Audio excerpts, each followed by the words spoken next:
Una, ibabad natin ang mga isda sa tubig na madaming asin, tapos i-steam natin at dapat kumukulo na yung tubig about 15 minutes. Pagkatapos ay palamigin muna natin ang mga isda bago natin pausukan. At syempre pinalamig ko yan sa labas dahil maraming snow sa labas at napakabilis talaga niyang lumamig. Pagkatapos, i-prepare na natin yung ating pag-uusukan. Lagyan natin ng aluminum foil, yung kawali o pagpapausukan natin para hindi po dumikit yung bigas na may pulang asukal at tea.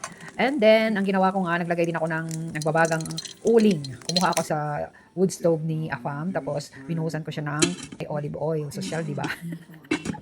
At pagkatapos ay inumpisahan ko ng buksan yung stove at ito nga napakausok na. At ninervyos ako ng bongga mga mi kasi naman tumunog yung smoke detector. Kaya ang resulta, tinakpan ko ng maliit na towel para hindi lumabas yung usok. At ayan, nagkulay na yung isda mga mi. Ang ganun lang pala kabilis. Pinausukan ko siya ng 10 to 15 minutes at pagkatapos nun ay pinalamig ko siya uli. Saka natin siya ipiprito pero di ko na pinirito kasi naman nag-amoy. Tinapa ang buong kabahayan. Kaya ang resulta, nagsindi ako ng kandila na may scent para mawala yung amoy. Kaya ang advice ko pag gumawa ng tinapa sa labas ng bahay. Pero paano ko gagawin yun? Winter nga, di ba? Ang lamig-lamig.